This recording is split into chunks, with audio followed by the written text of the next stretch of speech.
Cody, a 67-year-old retired businessman, carefully wraps a vintage watch that belonged to his grandfather for his son Jake. The watch survived 2 wars and represents generations of family history.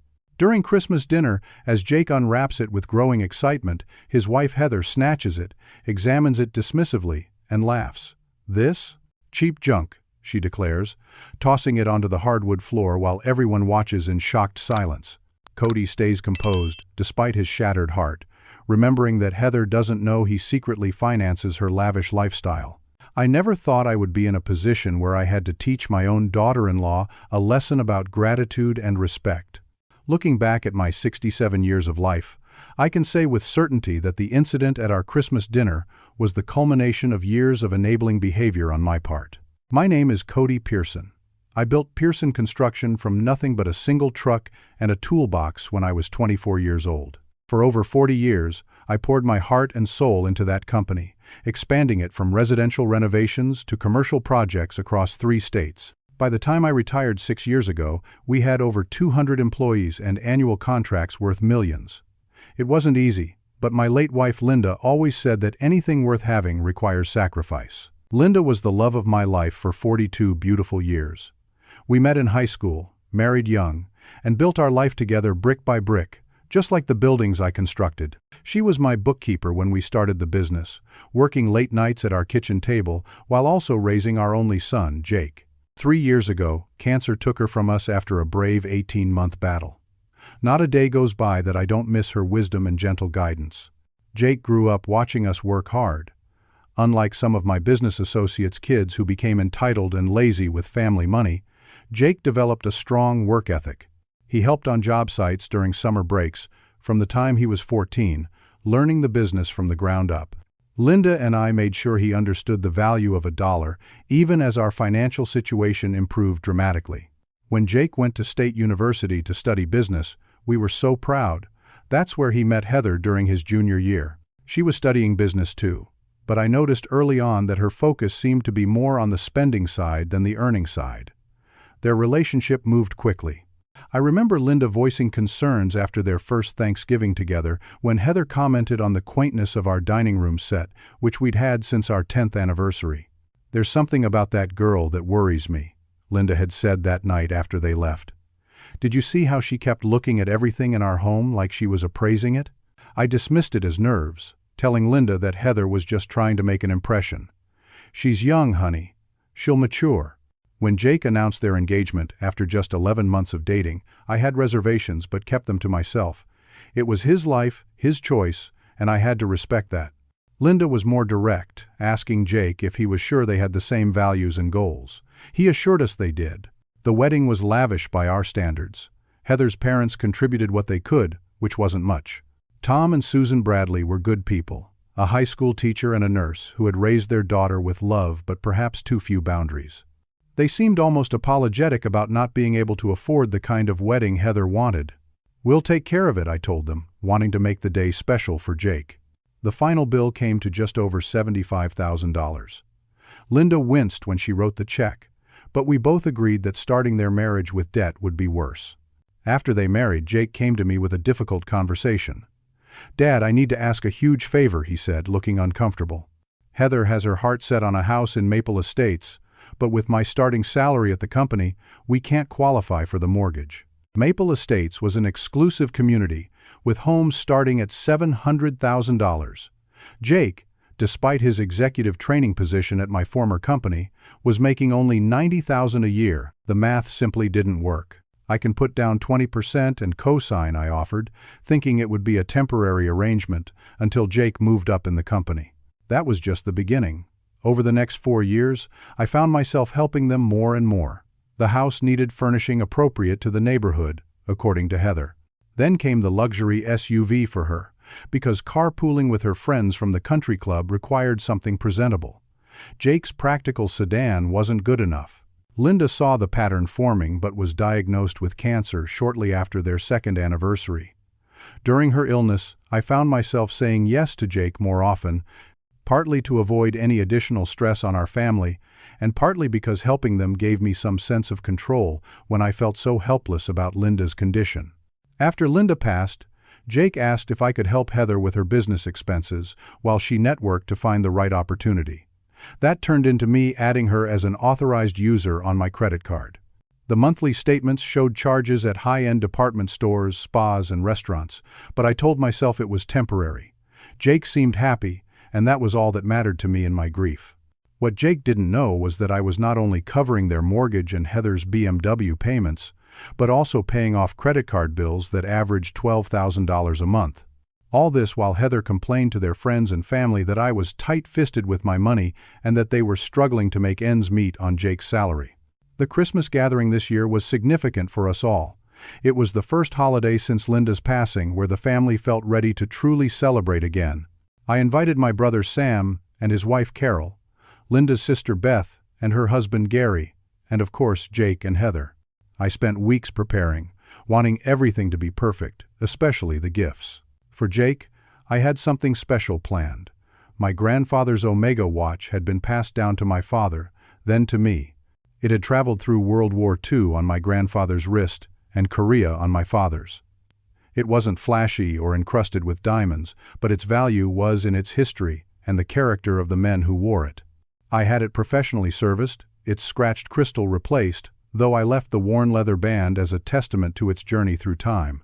What I didn't know then was that this gift would become the catalyst for a long overdue wake-up call. As dinner was concluding that Christmas evening, I overheard a conversation I wasn't meant to hear. My brother Sam was in the kitchen helping with dishes when Heather's college friend Tracy stopped by to exchange gifts. I was in the pantry looking for more coffee filters when I heard Tracy ask Heather if the old man had loosened the purse strings for Christmas. "Are you kidding?" Heather laughed. "Cody is the cheapest rich guy you'll ever meet. Jake says the company is worth at least $8 million, and he acts like we're asking for a kidney when we need anything. He's probably giving us all hand-me-downs again this year. Last year, it was a serving platter that belonged to his wife. Like I want dead people's stuff in my house." I stood frozen, coffee filters in hand, as my brother caught sight of me. The look on his face confirmed he'd heard it too. What shocked me more than Heather's ingratitude was the realization that Jake must be feeding into this narrative. He knew exactly how much I helped them. He signed the thank you notes for the credit card payments. He knew the truth, yet he was allowing his wife to believe I was withholding wealth from them. That conversation was still ringing in my ears when we gathered around the tree for the gift exchange. I had no idea that the next few minutes would change the course of our family forever. The dining room looked exactly as Linda would have wanted it. Crystal glasses caught the light from the chandelier she'd selected 15 years ago. The table was set with the fine china we'd used for every special occasion since our 25th anniversary. I'd even found her handwritten place cards in the holiday decoration box, her elegant script labeling where each family member should sit. Dinner had gone reasonably well. Heather complained that the turkey was a bit dry and asked if next year we could upgrade to catering, but everyone else complimented the meal I'd spent 2 days preparing. Jake seemed relaxed for the first time in months, having a second glass of wine and laughing at his Uncle Sam's stories about our childhood misadventures. "Remember when Dad caught us trying to build that treehouse with lumber borrowed from his job site?" Sam asked, his eyes crinkling with laughter. "We couldn't sit comfortably for days," I added, noticing how Jake smiled at these glimpses into his father's youth. Heather checked her watch repeatedly during dessert, mentioning she had promised to video call some friends later. When Beth suggested we move to the gift exchange, Heather's attention suddenly returned to the room. "Finally," she said, setting down her barely touched slice of Linda's traditional apple pie. "I've been waiting all night for this part." We gathered in the living room around the tree I decorated with ornaments collected over decades.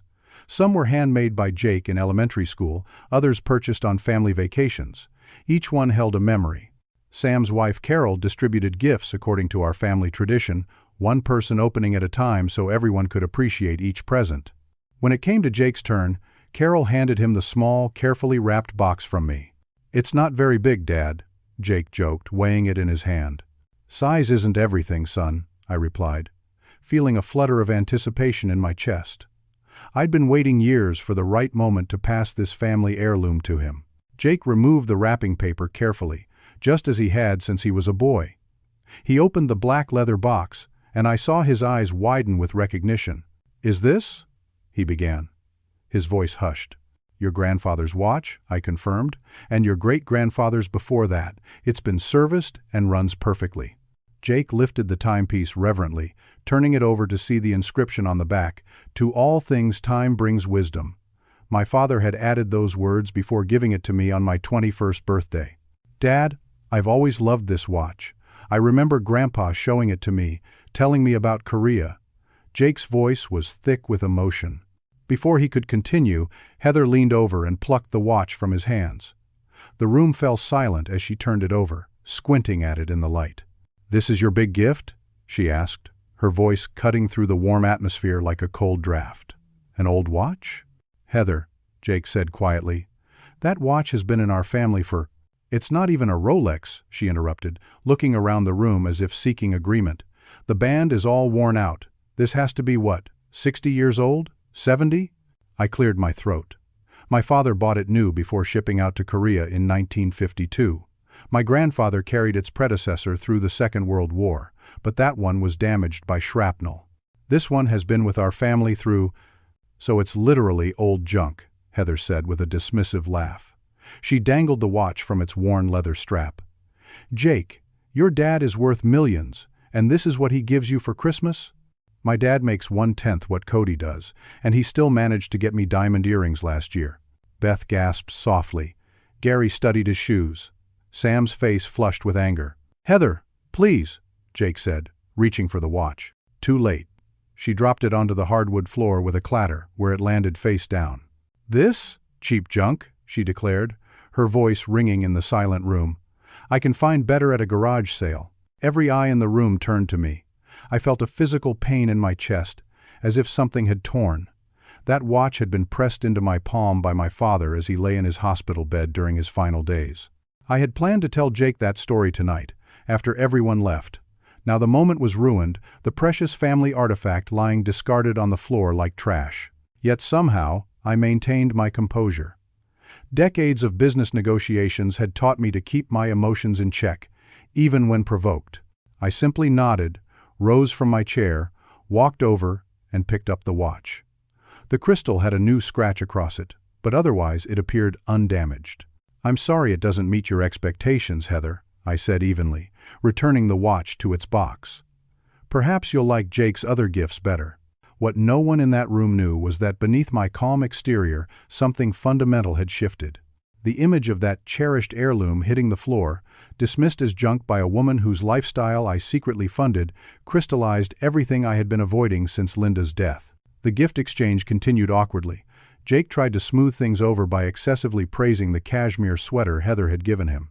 When Heather opened the diamond tennis bracelet Jake had gotten her, which I suspected had been charged to one of the credit cards I paid, she exclaimed it was exactly what she wanted and made a point of saying, "Now this is a real gift." Throughout this display, a strange sense of clarity washed over me. I recalled Linda's words from one of our last conversations, when she'd taken my hand during a rare moment of lucidity between pain medications.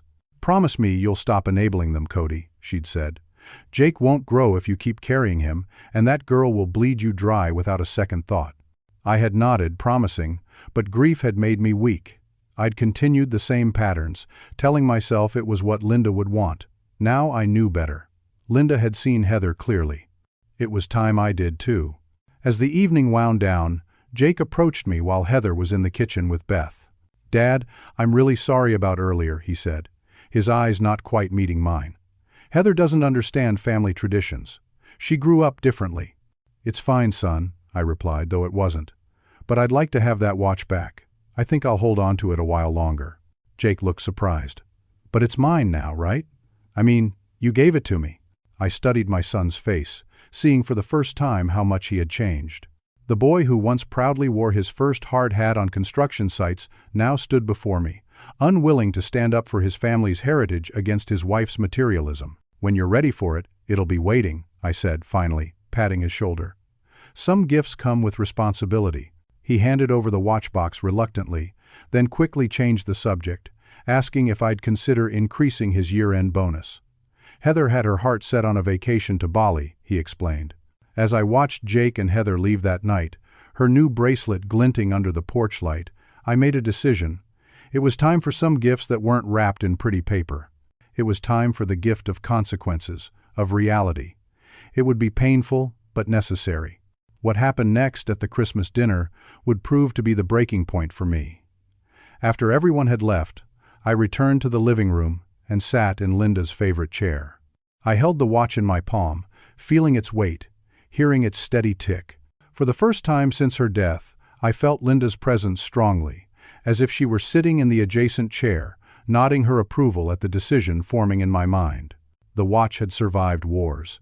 It had kept time through the Great Depression, through personal tragedies and triumphs. Its steady rhythm had continued while the world transformed around it. It was, in its way, a symbol of resilience and continuity that Heather couldn't begin to comprehend. As I placed it on the mantel, next to a photo of Linda, I made her a promise. Things were about to change. Sleep eluded me that night. Every time I closed my eyes, I saw the watch tumbling to the floor, heard Heather's dismissive laughter, and felt the strange hollowness of Jake's apology. By 3 a.m, I gave up trying to rest and went to my home office, turning on the lamp at the desk where Linda used to manage our household accounts. This wasn't the first incident with Heather, just the most blatant. As I sat in the quiet darkness, memories surfaced of other red flags I'd ignored or explained away over the years. There was the housewarming party at their new home, where Heather had loudly complained that the kitchen appliances were builder-grade garbage within earshot of everyone, including me, who had contributed $160,000 to their down payment. The following week, I received a call from Jake asking for an additional $15,000 for unexpected house expenses. I later discovered from the contractor's invoice that those expenses were high-end stainless appliances to replace the perfectly good ones that came with the house. Then there was last Thanksgiving, when Heather criticized the dated decor of my home, the home where she was a guest, enjoying food I had prepared. "I don't know how you live with these old-fashioned furnishings, Cody. Haven't you thought about hiring an interior designer to bring this place into this century?" she had asked, gesturing around the living room that Linda had decorated with such care. Jake had laughed nervously and changed the subject. At Linda's funeral, Heather had worn a cocktail dress more appropriate for a dinner party than a memorial service. She checked her phone throughout the ceremony and asked Jake loudly when they could leave during the reception afterward, claiming she had a hair appointment. The memory still stung. More recently, there was the company Christmas party where Jake received a leadership award. During his acceptance speech, he thanked me, his team, and finally his supportive wife. Heather, who had arrived late and left early, had spent the entire evening at the bar complaining to anyone who would listen that Jake was underpaid and underappreciated. I opened the filing cabinet where Linda had meticulously organized our financial records. Her system was still intact, with folders labeled in her neat handwriting. I found the one marked Jake and Heather and began reviewing the documentation of our financial support. Over the past 4 years, I had contributed $160,000 toward their house down payment, co-signed the $800,000 mortgage, 36 monthly mortgage payments of $4,200 each, fully paid for Heather's BMW, $68,000. Added Heather to my American Express card, with charges averaging $12,000 monthly. Paid for all home maintenance and repairs, approximately $22,000 to date. Covered their property taxes and insurance, $36,000. Provided loans for various emergencies that were never repaid, roughly $40,000. All told, I had given them over $700,000 in 4 years, not including the wedding. And yet, Heather thought I was cheap. Jake allowed her to believe it. The realization made my stomach turn. As I continued through the files, something caught my eye. Behind the main folder were additional documents I didn't recognize. I pulled them out and found loan paperwork I had never seen before. They were home equity lines of credit on Jake and Heather's house, the house I had co-signed for. There were 3 separate loans, totaling $150,000, all taken out within the last 2 years. Since I was a co-signer on the mortgage, my name was listed on these documents, but I had never signed them. Looking closer at the signature, I could see it was a poor attempt to copy mine. My hands began to shake. Had Jake forged my signature, or had Heather? Either way, it was fraud, and it put me at financial risk without my knowledge. I continued searching and found more troubling documents. There were credit card statements showing charges for jewelry, designer clothing, and even a timeshare in Florida I knew nothing about. Most disturbing was a receipt for a diamond tennis bracelet from Tiffany's dated 3 months ago, not the one Jake had given Heather tonight, but another one costing $22,000. Was Jake buying her multiple expensive gifts? Or was Heather buying these things for herself using accounts connected to me? The paper trail suggested the latter. By dawn, I had compiled a disturbing picture of financial mismanagement and possible fraud. The sun was just beginning to rise when I came across a small box at the back of the cabinet labeled, "For Cody," in Linda's handwriting. Inside was a sealed envelope with "Read when ready" written on it. With trembling fingers, I opened it. "My dearest Cody," Linda's letter began. "If you're reading this, I'm gone, and you've finally started looking into Jake and Heather's finances. I've been keeping records because I've been concerned for some time. I didn't want to burden you with this during my illness, but I couldn't leave without making sure you'd eventually have all the facts." Tears blurred my vision as I read Linda's final gift to me, a detailed accounting of her suspicions and findings. She had hired a private investigator in the months before her diagnosis who discovered that Heather had never actually completed her business degree, had been fired from 2 jobs for unauthorized use of company credit cards, and had significant debt when she met Jake. "I'm not telling you this to hurt you, or Jake," Linda wrote. "I'm telling you because you deserve to know who you're really supporting. Our son married a woman who sees him as a meal ticket to reach you. I've tried to guide Jake, but he's blinded by whatever hold she has on him. I know you'll want to rescue him, but sometimes the kindest thing we can do for our children is to let them face the consequences of their choices. Remember how your father taught you to swim by letting go? It's time to let go, Cody. For Jake's sake, not just your own." The letter was dated just 2 weeks before Linda received her terminal diagnosis. I sat back in the chair, feeling a strange mix of grief, betrayal, and something else, determination. Linda had known all along. She had tried to prepare me for this moment, knowing I would eventually need to make difficult choices. I looked at the old family photos lining my office walls. There was Jake at 8, proudly displaying the birdhouse we had built together. Jake at 16, receiving his driver's license. Jake at his college graduation, arm around my shoulder, full of promise and potential. When had he changed from that principled young man into someone who would allow, perhaps even participate in, deceiving his own father? The answer came to me with sudden clarity. When I stopped requiring him to stand on his own 2 feet. When I became an enabler rather than a father. I reached for the phone and dialed a number I hadn't called in too long. "Frank? It's Cody. Sorry to call so early, but I need your professional advice." Frank Williams had been my financial advisor and friend for 30 years. "It's about Jake and Heather. I think it's time for some major changes." As I explained the situation to Frank, including the unauthorized loans, his silence spoke volumes. "Cody," he finally said, "what they've done could be considered fraud. You could press charges." "I don't want to see my son in legal trouble," I replied. "But I do want this to stop. Now." "Then you need to act decisively," Frank advised. "No half measures. Are you prepared for the fallout? Jake may not thank you for this." "I know," I said, glancing at Linda's photo on my desk. "But I made a promise to his mother that I intend to keep." After hanging up with Frank, I began making a list of actions to take. As I wrote, my phone buzzed with a text message. It was from Heather, not Jake. "That watch better not be our only gift from you. What are you planning for New Year's? We expect something significant to make up for Christmas. Jake wants a Rolex like Richard from The Office. I've sent you the model information. I'd like a spa package at the Grand Resort. Let us know when we can expect these. No thank you for hosting Christmas. No apology for her behavior. Just demands, entitlement, and the clear expectation that I existed to fund their lifestyle." I set the phone down without responding, a strange calm settling over me. I had enabled this situation through misguided love and grief. Now I would correct it through tough love and clarity. The next morning would be a day of reckoning, and for the first time since Linda's death, I felt fully aligned with my purpose. I would honor my promise to her and, hopefully, help save our son in the process. The house felt different that night, emptier, despite being filled with the remnants of Christmas wrapping paper I hadn't yet cleared away, dishes still soaking in the sink, the tree lights casting colored shadows across the living room. I moved through the spaces Linda and I had shared for decades, touching the walls she had chosen the paint for, straightening the stockings she had hung every year. At 10:30, I found myself standing before our wedding portrait on the bedroom wall.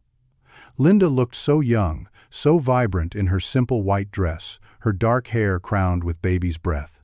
I had been slender then, my hair without gray, my face unlined by the years of work and worry that would follow. "I should have listened to you," I told her image. "You always saw people more clearly than I did." I took the watch from its box and held it under the bedside lamp, examining the new scratch across its face. It would need another trip to the jeweler, but it wasn't beyond repair. Unlike some things that, once broken, can never be made whole again. Sleep seemed impossible, so I made a cup of the chamomile tea Linda always prepared when I was troubled. Sitting at the kitchen table, I pulled out a legal pad and began making 2 lists. The first contained all the financial ties between myself and Jake and Heather that needed to be severed. The second was shorter but more difficult, the boundaries I would need to establish going forward. Around midnight, I called my brother Sam, not caring about the late hour. He answered on the 3rd ring, his voice alert despite the time. "I figured you'd be calling," he said. "Carol and I have been talking about what happened. That girl has some nerve." "It's not just her," I admitted. "I've created this situation by enabling them for years. I've been going through the financial records, Sam. It's worse than I thought." I told him about the unauthorized loans, the credit card charges, and Linda's letter. "Linda knew," Sam said softly. "That sounds like her, protecting you until the end, but making sure you'd eventually have what you needed to act." "I'm cutting them off," I said firmly. "All financial support ends tomorrow. I've already made a list of everything that needs to happen. How do you think Jake will react?" I paused, considering. Shock, initially. Then probably anger. He's been living in a fantasy world where money appears whenever Heather wants something. Reality is going to hit hard. "And you're prepared for that?" Sam asked. "For him to be angry with you? Maybe even for him to cut you off for a while?" "I have to be," I replied. "This isn't just about my finances. It's about Jake's future, his character. If I don't do this now, what kind of man will he become? What kind of father might he be someday?" Sam was quiet for a moment. "Carol and I will support whatever you decide. Just remember you're not alone in this." After we hung up, I felt strengthened by my brother's solidarity. I returned to the legal pad and continued planning. By 1 in the morning, I had a complete strategy laid out. 1. Contact my lawyer first thing to remove myself from their home equity loans and mortgage. 2. Cancel Heather's authorized user status on all credit cards. 3. Contact the BMW dealership to arrange return of the vehicle still in my name. 4. Document all gifts and support provided to create a clear financial record. 5. Change the beneficiary designations on my accounts to a trust with conditions. 6. Prepare documentation of the unauthorized loans in case legal action became necessary. I was writing the final items when my phone buzzed again. Another text from Heather. "I've added a few more things to our New Year's wish list. Jake deserves that golf membership at Willow Creek Country Club. It's only $5,000 to join. Let me know when you'll transfer the money. Also, we're planning a trip to Hawaii in February. Would be great if you covered that too. Think of it as an early birthday present for both of us." I set the phone down without responding, her audacity confirming I was making the right decision. Around 2 in the morning I called Frank again, leaving a voicemail asking him to meet me at his office first thing. Then I emailed my lawyer with the same request. I must have dozed off in Linda's reading chair because I woke with a stiff neck as dawn was breaking. The watch was still in my hand, its steady ticking a reminder of time's relentless march forward. Decisions once made cannot be unmade. Actions have consequences. These were lessons my father taught me, lessons I had failed to pass on to Jake. As I showered and dressed for the day ahead, I felt a strange lightness. The burden of enabling Jake and Heather's lifestyle had been weighing on me far more than I'd realized. Now, with a clear plan of action, I felt more myself than I had in years. Breakfast was simple toast and coffee, but I savored each bite, remembering how Linda would tease me for reading the newspaper at the table. "The world's problems will wait until after breakfast," she'd say, closing the paper and replacing it with her warm hand. Before leaving the house, I stood once more before her photo in the hallway. "I'm doing it, Lynn," I said quietly. "I'm letting go so he can learn to swim on his own. I just hope he doesn't drown before he figures it out." The morning was bright and cold, the kind of winter day Linda had loved. As I backed out of the driveway, I noticed Jake's childhood sled still hanging on the garage wall where it had been stored after his last winter at home. Another reminder of the boy he had been, the man I had hoped he would become. My resolve strengthened with each mile I drove toward Frank's office. By the time I arrived, I was completely certain of my course. This wasn't just about money. It was about integrity, responsibility, and ultimately, love. Sometimes the most loving thing a parent can do is to stop preventing the natural consequences of their child's actions. Frank was waiting for me, 2 cups of coffee on his desk. "You look like you haven't slept," he observed. "I've been busy," I replied, sliding the folder of documentation across his desk. "I need all of this handled today. No delays." He raised his eyebrows as he reviewed my list. "This is comprehensive and final." "It has to be." As Frank began making calls, I stared out his office window at the city below. Somewhere out there, Jake and Heather were probably still sleeping, unaware that their world was about to change dramatically. I felt a momentary pang of doubt. Was I doing the right thing? Then my phone buzzed with yet another text from Heather.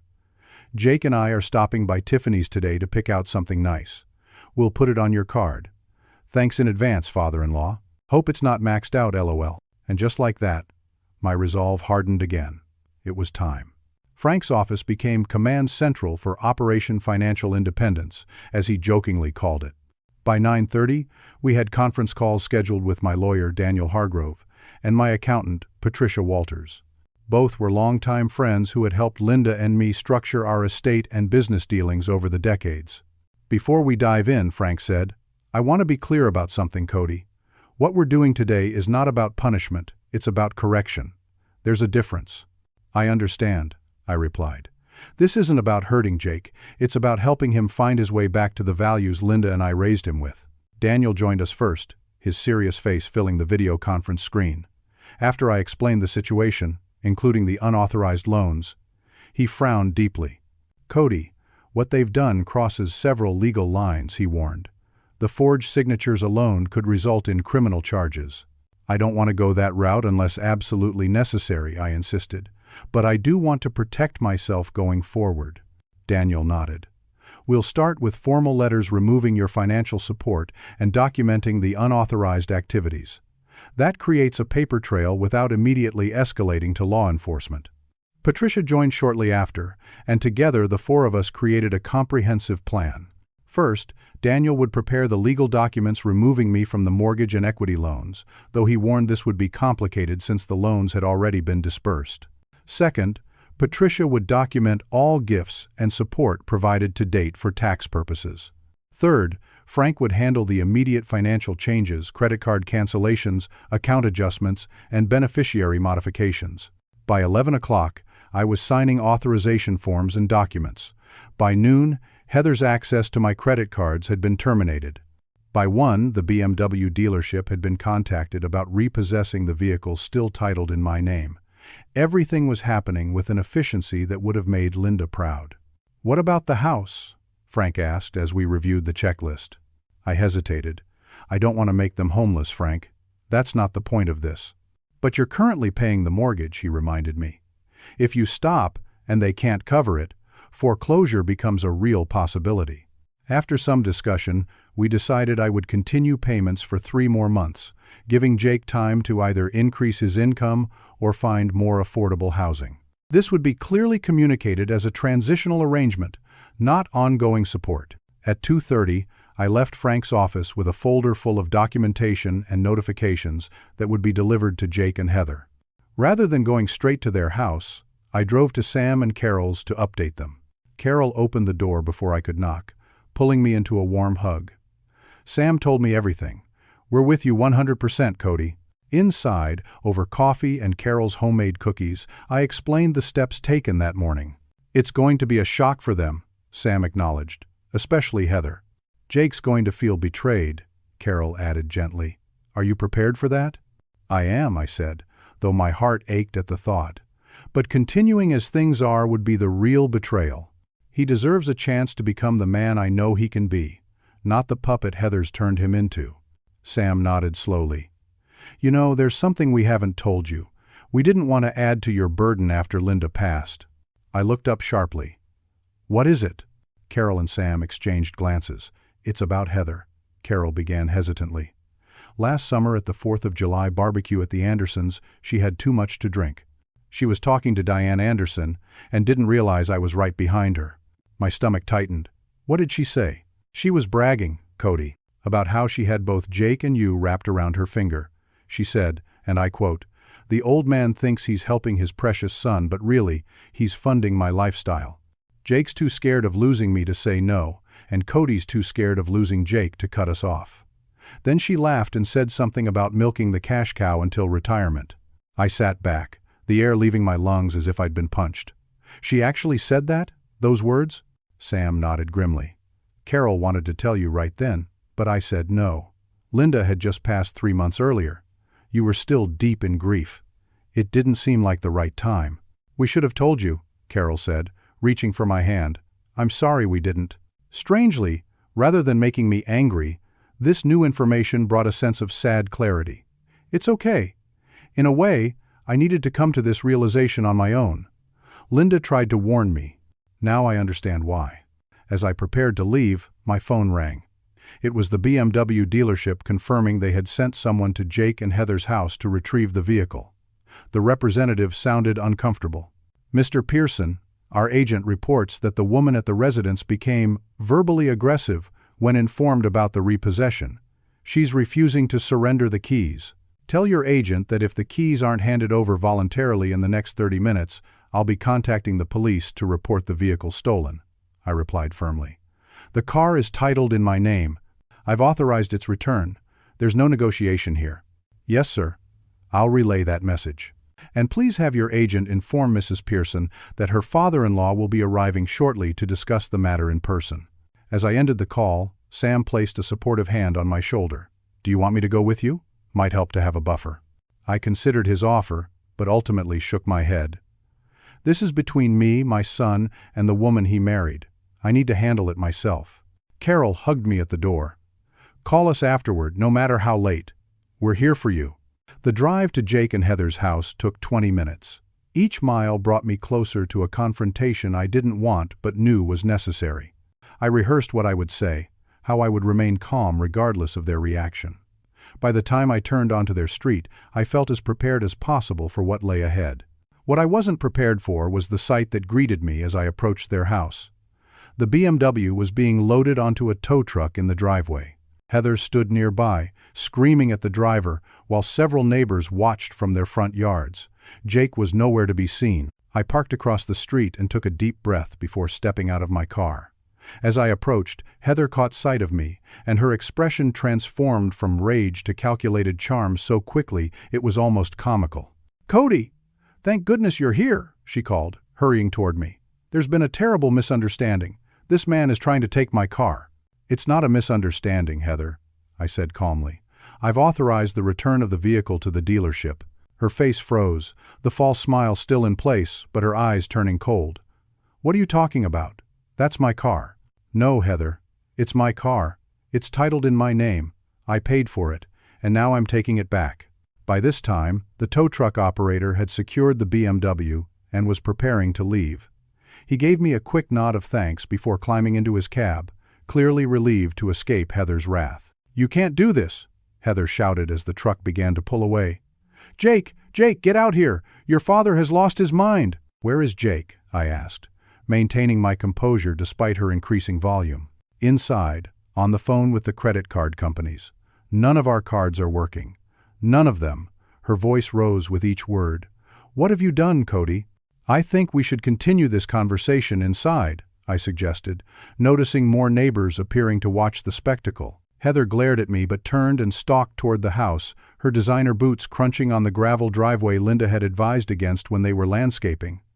"Impractical with our winters," she had said, correctly. Inside, I found Jake pacing the living room, phone to his ear, free hand running anxiously through his hair, a nervous habit he'd had since childhood. When he saw me, he quickly ended the call. "Dad? What's going on? The credit cards are all declined, and now Heather says they're taking her car." "Sit down, both of you," I said, placing my folder on the coffee table. "We need to talk." For the next hour, I methodically explained the changes I had implemented that day. I showed them documentation of all the support I had provided over the years, the unauthorized loans taken against the house, and the new arrangements going forward. Jake's face grew paler with each revelation. Heather cycled through expressions of disbelief, anger, and finally, when I mentioned the fraudulent signatures, fear. "You can't prove I signed those," she said quickly. "I don't need to," I replied. "The money was deposited into your joint account and spent primarily on luxury items for this house and your personal use. The evidence is clear enough. I'm not interested in pressing charges, Heather. I'm interested in ending this unhealthy dynamic." "This is how you treat family?" Jake finally spoke, his voice hoarse. "Just cutting us off without warning? This is how I treat adults who need to learn responsibility." I corrected him gently. "And it's not without warning. Your mother warned you years ago. I've expressed concerns about your spending repeatedly. The difference is that now there are consequences." "We can't afford this house without your help," Jake protested. "I know. That's why I'm covering the mortgage for 3 more months. After that, you'll need to either increase your income or find a place you can afford on your own." "Increase his income?" Heather interjected with a harsh laugh. "Your company pays him nothing compared to what he's worth." "My former company," I corrected, "pays him exactly what his position is worth in the market. If Jake wants to earn more, he can work harder, seek promotion, or find another job. That's how life works for most people." "This is about the watch, isn't it?" Heather accused. "You're doing all this because I didn't fawn over your old family junk?"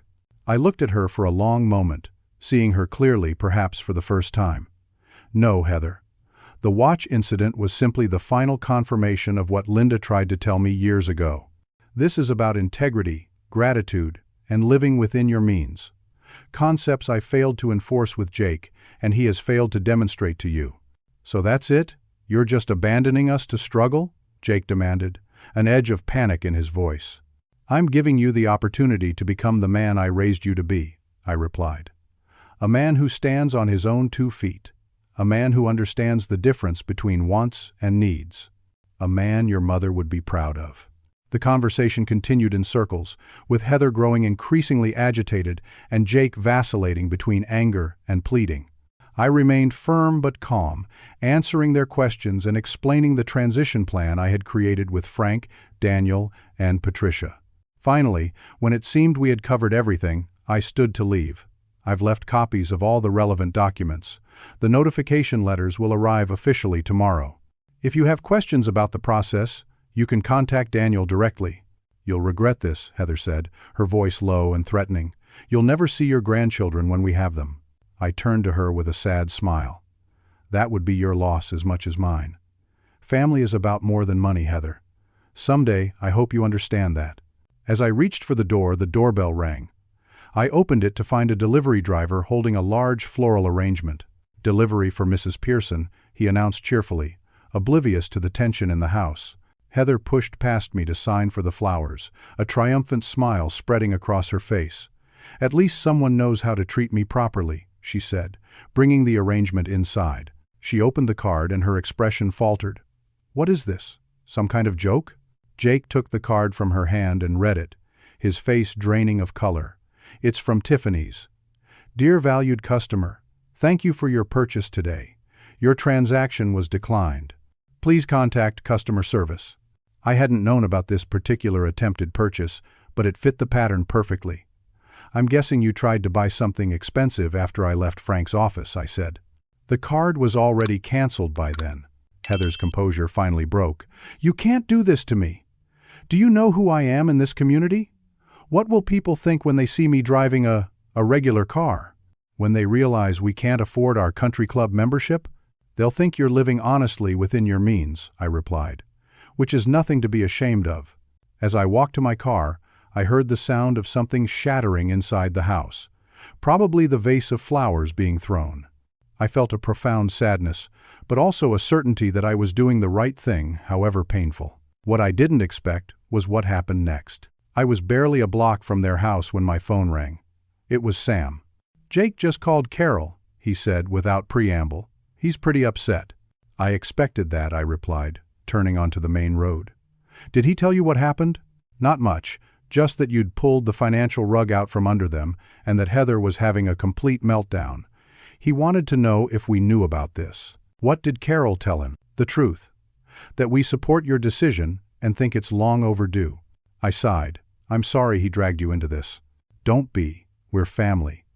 This affects all of us. Sam paused. There's something else. Carol heard Heather screaming in the background. Something about selling jewelry to pay bills. My hands tightened on the steering wheel. Linda's jewelry? The pieces Jake inherited? That's what it sounded like. Carol tried to ask Jake about it, but he hung up. I made an immediate U-turn, my heart pounding. Linda's jewelry collection wasn't extensive, but each piece had sentimental value. The pearl necklace she wore at our wedding, the sapphire earrings I gave her for our 25th anniversary, the diamond bracelet that had belonged to her grandmother. After her death, I had given these treasured items to Jake, knowing Linda would have wanted him to pass them down to his children someday. The thought of Heather selling these precious mementos for cash turned my sadness into something harder, colder. This was no longer just about money. This was about honoring Linda's memory. I called Daniel from the car. I need you to draft an emergency injunction preventing Jacob or Heather Pearson from selling any items from the estate of Linda Pearson, I instructed. And I need it immediately. I can have it ready within the hour, Daniel replied. But serving it may take longer. Email it to me as soon as it's ready. I'll handle the serving personally. When I pulled up to their house again, I noticed unfamiliar cars in the driveway. Through the living room windows, I could see several women I didn't recognize gathered around something on the coffee table. With growing alarm, I realized they were examining jewelry pieces. Had Heather already invited buyers to the house? It had been less than an hour since I left. I approached the front door and rang the bell. When no one answered, I used my emergency key, the one Jake had given me years ago in case of trouble. This certainly qualified. The conversation in the living room stopped abruptly as I entered. 5 women, all dressed in expensive casual wear, similar to Heather's usual style, stared at me in surprise. On the coffee table lay Linda's jewelry collection, arranged as if for a sale. Ladies, I apologize for the interruption, but this gathering needs to end now, I announced firmly. The items you're examining are not for sale. In fact, they're about to be the subject of a legal injunction. Heather emerged from the kitchen, her face flushed with anger or alcohol, possibly both. What are you doing back here? You have no right to barge in. I have every right to prevent the illegal sale of my late wife's possessions, I replied evenly. Jake doesn't have the authority to sell these items, and neither do you. The women began gathering their purses, clearly uncomfortable with the situation. One whispered to another, and soon they were making hasty excuses to leave. Don't go, Heather pleaded. He's just trying to intimidate us. These pieces are mine to sell. Actually, came Jake's voice from the hallway, they're not. I turned to see my son standing in the doorway, his expression unreadable. He looked exhausted, his hair disheveled, his eyes red-rimmed. Jake, tell your father to leave, Heather demanded. This is our house. Is it? Jake asked quietly. From what Dad explained earlier, it's mostly the bank's house, with his name on the mortgage alongside ours. And those, he said, pointing to the jewelry, are my mother's. I never said you could sell them. Heather's face contorted with rage. What am I supposed to do? You heard your father. The credit cards are canceled. The car is gone. We have bills to pay. You could try getting a job, I suggested. You do have a business degree, supposedly. How dare you, Heather sputtered. I've been networking, building connections for Jake's career. By spending money we don't have? Jake interjected, surprising us both. By lying to our friends about our finances? By forging Dad's signature on loans? Heather's eyes widened. I never. That wasn't. Save it, Heather. I found the other documents, the ones you hid from me, the second mortgage, the credit card statements. Jake ran a hand through his hair. Dad's right. This has to stop. I stood silently, watching as my son finally began to stand up for himself, for the values Linda and I had tried to instill in him. It was painful to witness, but also necessary. Like watching a child take their first steps, knowing they might fall but must learn to walk on their own. You're taking his side? Heather asked incredulously. After he humiliated me in front of our neighbors? After he took my car? It was never your car, Jake said wearily. Just like this isn't really our house, and those aren't really our credit cards. We've been living a lie, Heather. And I've been too weak to admit it. The remaining women had edged their way to the door during this exchange. As the last one slipped out, Heather seemed to realize she'd lost her audience. Her demeanor changed instantly, tears filling her eyes as she approached Jake. "Baby, you don't mean that. We're a team, remember? We deserve nice things. Your father can afford to help us. He's just being selfish." Jake stepped away from her touch. "No, he's being a father. The kind I should have appreciated all along." I felt a swell of pride at Jake's words, but kept my expression neutral. This wasn't about vindicating me. It was about Jake finding his own moral compass again. "I'd like to collect the jewelry now," I said quietly. "It can be held in safekeeping until things are more settled between you two." Heather whirled on me. "You've ruined everything. We were happy until you decided to play the righteous father. You're just jealous because Jake loves me more than he loves you." "This isn't about who Jake loves," I replied calmly. "It's about honesty, responsibility, and respect. Values that have nothing to do with money or possessions." "Easy for you to say when you have millions," she sneered. "I have what I earned through decades of hard work," I corrected her. "Something you seem unwilling to try." As Heather launched into another tirade, the doorbell rang again. Jake answered it, returning with a confused-looking young man in a uniform. "Delivery from Luxury Auto Detailing," the man announced, holding out a tablet for signature. "For the BMW X7? The monthly service package?" Jake stared at him. "We don't have that vehicle anymore, but I have a standing appointment. Every month, second Tuesday. Been coming here for over a year now." I stepped forward. "How much is this monthly service?" The delivery man checked his tablet. $450 per month for the premium package. Includes full exterior and interior detailing, wax, and ceramic coating maintenance. Jake turned to Heather. "You've been spending $450 every month to clean a car?" Heather crossed her arms defensively. "Image matters in my circles. I can't drive a dirty car." "You can't drive any car now," I pointed out. "At least not one paid for with my money." The delivery man shifted uncomfortably. "So, no service today?" "No service ever again," Jake confirmed, showing him out. When Jake returned to the living room, his face had hardened with resolve. "What else don't I know about, Heather? What other extravagances have you been hiding?" "Oh, like you care," she shot back. "You've been happy to enjoy the lifestyle, the vacations, the country club, the dinner parties with the right people. You think that all came free?" "I thought it came from working hard at my job and some help from my dad," Jake replied. "I never knew the extent of it. I never knew about the forged loans." "Your precious father was never going to let you be independent," Heather said bitterly. "He loved having you on a leash. I just made sure we got something out of the arrangement." I felt a flash of anger at her accusation but remained silent. This was between them now. Jake shook his head slowly. "That's where you're wrong. Dad has been trying to teach me independence all along. I just wasn't listening." He turned to me. "I'm sorry, Dad. For everything. For not standing up for you at Christmas. For letting this happen." "It's not too late to fix things, son," I said softly. Heather looked from Jake to me, her expression calculating. "Fine. You two have your little father-son moment. I'm going upstairs to pack." "Pack for what?" Jake asked. "I'm not staying here to be poor and humiliated," she declared. "I'm calling my sister in Chicago. At least she appreciates my taste level." "Don't forget to take the Tiffany bracelet I gave you for Christmas," Jake called after her. "It's probably the last real thing we own." After Heather stormed upstairs, Jake carefully gathered his mother's jewelry and handed the collection to me. "I should have protected these better," he said. "Mom would be so disappointed in me."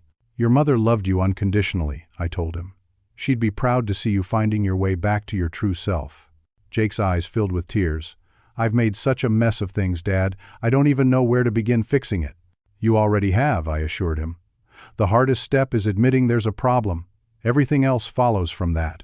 We sat together on the sofa, the same expensive leather piece I had helped them purchase when they first moved in. So many things in this house represented financial decisions I had enabled without requiring any stake or sacrifice from them. "What happens now?" Jake asked after a long silence. "That depends on you," I replied. "Are you ready to live within your actual means? To take responsibility for your choices? To rebuild based on reality rather than appearances?" Jake nodded slowly. "I think I need to. For myself. Not just because you're making me." "And Heather? What about your marriage?" He sighed heavily. I don't know. Today has shown me sides of her I've been ignoring for years. Maybe we can work through it, but only if she's willing to change too. To be a real partner, not just a consumer. From upstairs came the sounds of drawers slamming and Heather's voice as she apparently argued with her sister on the phone. It won't be easy, I warned. Habits like these don't change overnight. Nothing worthwhile ever comes easy, Jake said, echoing one of my own frequent sayings. You and Mom taught me that. I just forgot for a while. Before I could respond, a loud crash came from upstairs, followed by Heather's scream of frustration. She found the safe empty, Jake explained. I moved our cash and documents to my office yesterday after I discovered the loan paperwork. I raised an eyebrow. You knew before today? I suspected something was wrong, Jake admitted, but I didn't have the courage to confront it until you forced the issue. I've been a coward, Dad. Afraid of losing her, afraid of failing, afraid of disappointing you. Fear is natural, I told him. Courage isn't about not being afraid. It's about doing what's right despite the fear. Jake smiled sadly. Another dad classic. I used to think those sayings were corny. Now I realize they're the truest things I know. We heard Heather coming down the stairs, dragging a large suitcase. Her makeup was smeared from crying, but her expression was cold and determined. My sister's husband is coming to get me, she announced. I'm not staying here to be poor and miserable. What about our marriage? Jake asked quietly. Heather laughed bitterly. What marriage? You just showed your true colors, taking his side against me. You choose him, you can live with him. I deserve better than this. Better than what? Reality? I asked. Better than a husband who won't provide for me the way I deserve? She snapped. Jake stood slowly. I've provided everything I could honestly afford, Heather. It was never enough for you. Because you have no ambition, she shouted. No spine. You let your father control you. Control us. No, Jake said firmly. I let you control me. That ends today. Heather stared at him as if seeing him for the first time. Perhaps she was. The Jake standing before her now was more like the young man Linda and I had raised, principled, direct, authentic. Fine, she said finally. Good luck paying for all this on your pathetic salary. She gestured around the lavish living room. I won't be, Jake replied simply. I'll be selling the house, finding somewhere I can actually afford, and rebuilding my life on honest terms. Heather's face registered genuine shock, as if it had never occurred to her that Jake might choose integrity over appearances. Before she could respond, a car horn sounded from outside. That's my ride, she said, gathering her purse and coat. At the door, she turned back one last time. You'll regret this, both of you. Nobody walks away from me. We're not walking away, Heather, Jake said sadly. We're just stopping the charade. After she left, the house fell into a heavy silence. Jake collapsed back onto the sofa, looking simultaneously exhausted and relieved. I can't believe I let things go so far, he murmured. How did I become this person? One small compromise at a time, I said, sitting beside him. But that's also how you'll find your way back. One better choice at a time. Outside, we heard Heather's voice rising as she argued with someone in the car, then the sound of tires on the driveway as they pulled away. Do you think she'll come back? Jake asked. Do you want her to? He thought for a long moment. Not unless something fundamental changes. Not unless she can see what real partnership means. I nodded, respecting his honesty. Then whatever happens next, you'll face it with clear eyes. As the afternoon light began to fade, we sat together in the house that had been built on illusions, beginning the hard but necessary conversations about dismantling the false life Jake had been living and building something authentic in its place. It wouldn't be easy. There would be legal and financial complexities to navigate, emotional wounds to heal, and new habits to form. But as I watched my son straighten his shoulders and begin taking notes about the steps ahead, I felt something I hadn't experienced since Linda's diagnosis: hope. The watch that had sparked this reckoning sat on the mantel where I had placed it earlier. Its steady ticking seemed to remind us both that time moves in only one direction: forward. That's the only way any of us can go, no matter what lies behind us. 3 months can change everything. As I sit in my backyard, watching the first crocuses push through the soil where Linda always planted her spring garden, I'm struck by how much has transformed since that Christmas dinner when Heather threw my grandfather's watch on the floor. The watch sits on my desk now, fully restored. The jeweler managed to repair the scratched crystal and clean the mechanism. "This is craftsmanship you rarely see anymore," he told me when I picked it up. "Built to last generations. Just as family should be." Jake has been living in my guest house for the past 11 weeks. Not as a retreat from responsibility, but as a strategic reset.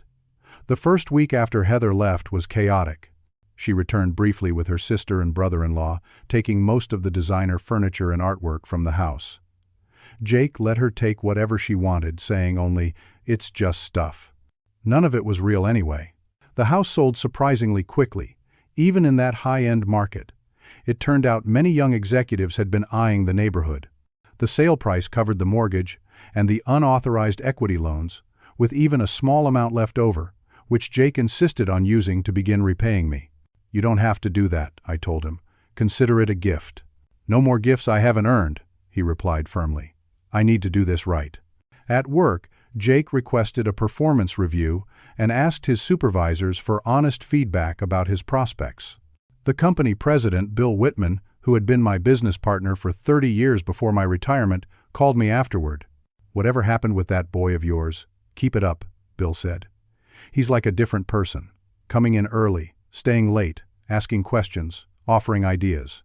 The entitlement attitude is gone." Jake started taking night classes in advanced project management, paying for them himself despite my offer to help. "I need to know I can do this on my own," he explained. "Besides, there's something satisfying about earning something rather than just being given it." The changes weren't all external. Jake began seeing a therapist to understand how he had drifted so far from his values and allowed himself to be manipulated for so long. He joined a financial management group for young professionals, learning to live within their means. As for Heather, we heard she stayed with her sister in Chicago for 6 weeks before finding an apartment with a friend. Jake received divorce papers last month. The terms were surprisingly reasonable, suggesting that Heather's lawyer had advised her that pushing for more might lead to examination of the fraudulent loans. Jake signed them without contest. Any word from her otherwise? I asked when he showed me the paperwork. "One text," he admitted. "She said she's dating a plastic surgeon now, someone who appreciates her and can provide the lifestyle she deserves." I just wished her well. There was a sadness in his eyes when he spoke of Heather, but not regret. "I loved who I thought she was," he explained. "But that person never existed. We both created a fantasy and called it a marriage." Today is Sunday, and as has become our tradition, Jake is coming over for dinner. He moved out of the guest house last week, into a modest one-bedroom apartment closer to the office. It's within his budget, allows him to walk to work, and as he proudly told me, I bought every piece of furniture with cash, based on what I need, not what would impress other people. I hear his car in the driveway now, the used Honda Accord he purchased after selling the luxury vehicles. He researched reliability ratings for weeks before making the decision. "This car will last 10 years if I maintain it properly," he explained with the same enthusiasm he once reserved for describing the BMW's premium sound system. Jake enters through the back door, carrying a grocery bag. "I brought dessert," he announces. "Made it myself. Mom's apple pie recipe. It won't be as good as hers, but I'm learning." I feel a lump in my throat. Linda would be so proud of the man standing before me, clear-eyed, self-sufficient, honest with himself and others. In losing the trappings of success, Jake has found something far more valuable: integrity. Over dinner, Jake shares news about a potential promotion at work. "Bill says if I keep performing at this level, they'll consider me for project director by year-end. It would mean more responsibility, longer hours, but also better pay." "You'd earn it," I say, meaning it completely. "That's what matters to me now," he replies. "Earning my way, no shortcuts." After we've finished the pie, which was actually quite good for a first attempt, Jake helps me clear the dishes. As we work side by side at the sink, he grows quiet, contemplative. "I've been thinking about that watch," he says finally. "The one from Great-Grandpa." "What about it?" I ask, trying to keep my voice neutral. I understand now why it matters so much. Why it's worth more than any Rolex could ever be. He dries his hands on a kitchen towel. It's not about the object, it's about what it represents. Continuity, values, the kind of man who earns something and preserves it for future generations. I nod, unable to speak around the emotion rising in my throat. I'm not ready for it yet, Jake continues. But someday, I want to be the kind of man who deserves to wear it. Who can pass down its meaning, not just its metal and glass. You're already becoming that man, I tell him, placing a hand on his shoulder. Later, as we sit on the patio watching the sunset, Jake says something that tells me he truly has changed at the deepest level. You know what's strange, Dad? I have less now than I did 6 months ago. Smaller house, older car, fewer possessions, but I feel richer somehow. More at peace. That's because you're living in truth, I reply. There's no substitute for that. I wish Mom could see this, he says softly, that her faith in me wasn't misplaced after all. She sees, I assure him. And she never lost faith, neither did I. As Jake drives away that evening, I stand in the driveway watching until his taillights disappear around the corner. Then I go inside to Linda's photo on the mantel. We did it, Lynn, I tell her. He found his way back, just like you said he would. The journey hasn't been easy. There were painful conversations, tears, and moments of doubt. There were days when Jake questioned whether he was making the right choices, when the pull of his former lifestyle tempted him. There were times when I questioned my own decisions, wondering if I had been too harsh, too abrupt in cutting off support. But as spring emerges, bringing new life to Linda's garden, I know we made the right choice. Sometimes love means letting someone face the consequences of their actions. Sometimes the most valuable gifts can't be wrapped in a box, gifts like self-respect, independence, and the satisfaction of earning your own way. The grandfather's watch sits in its case on my desk, ticking away the moments of a life well lived. Someday, when Jake is ready, it will adorn his wrist, a symbol not of wealth or status, but of resilience, integrity, and family legacy. A reminder that some things of true value can't be bought, only earned and treasured across generations. And that might be the most valuable lesson of all. Have you ever had to make a difficult decision to help someone you love, even when it hurt in the moment? I'd love to hear your stories in the comments below. Sometimes the hardest choices lead to the greatest growth. If this story resonated with you, please like, subscribe, and share it with someone who might need this message today. Thank you for joining me on this journey, and I wish you wisdom and courage in your own family relationships.